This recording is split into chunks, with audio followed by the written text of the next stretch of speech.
ഇന്ന് നമുക്കൊരു new year event കണ്ടാലോ? ഇത് ബിഹൈൻഡ് ദ സീൻസ് ആണ് കേട്ടോ. ആ വവ്വാലിനെ കണക്ക് തൂങ്ങി നിൽക്കുന്ന ആളാണ് അക്ഷയ്, ഫാബ് ഫൈവിൻ്റെ മുതലാളിയാണ്. ഈ ഇവൻറ്റിൻ്റെ പ്രൊഡക്ഷൻ ഫാബ് ഫൈവ് ആണ് ചെയ്യുന്നത്. ഇനി നമുക്ക് ആഫ്റ്റർ സീൻസ് കാണാം. നമ്മൾ നേരെ വെന്യൂലേക്ക് പോയി. ഇതാണ് അവരുടെ VIP ടിക്കറ്റ് കേട്ടോ. നമ്മൾ ചെന്നപ്പോൾ തന്നെ ഓൾറെഡി ഉദ്ഘാടനമൊക്കെ കഴിഞ്ഞിട്ടുണ്ടായിരുന്നു. നമ്മുടെ മുതലാളി ഇവിടെ നിൽക്കുന്നത് കണ്ടോ?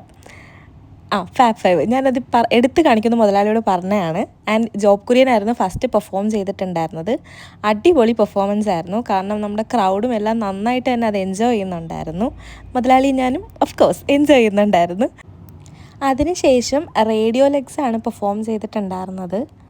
ചുമ്മാ പറയരുതല്ലോ, പെർഫോമൻസ് ആയിരുന്നു കേട്ടോ. കാരണം ഓഡിയൻസ് ആണെങ്കിലും നമ്മുടെ മുതലാളിയൊക്കെ കണ്ടോ ഡാൻസ് കളിച്ചുകൊണ്ടിരിക്കുകയായിരുന്നു. കാരണം അവിടെ ആർക്കും അന്നേരം ഇരിക്കാൻ പറ്റുന്നുണ്ടായിരുന്നില്ല. അമ്മ അതിൽ വൈബിൻ ചെയ്തുകൊണ്ടിരിക്കുകയായിരുന്നു. ശേഷം അലസാൻഡ്ര ആയിരുന്നു DJ. അവരുടെ DJ ആണ് ഇപ്പോൾ കണ്ടുകൊണ്ടിരിക്കുന്നത്. DJക്ക് പിന്നെ പറയണ്ടല്ലോ, എല്ലാവരും തുള്ളലോട് തുള്ളലാണ്. അതിനുശേഷം നമ്മളെല്ലാവരും കൂടെ ചേർന്ന് ന്യൂ ഇയർ വെൽക്കം ചെയ്തു. അപ്പോൾ എല്ലാവർക്കും എൻ്റെ ഹാപ്പി ന്യൂ ഇയർ.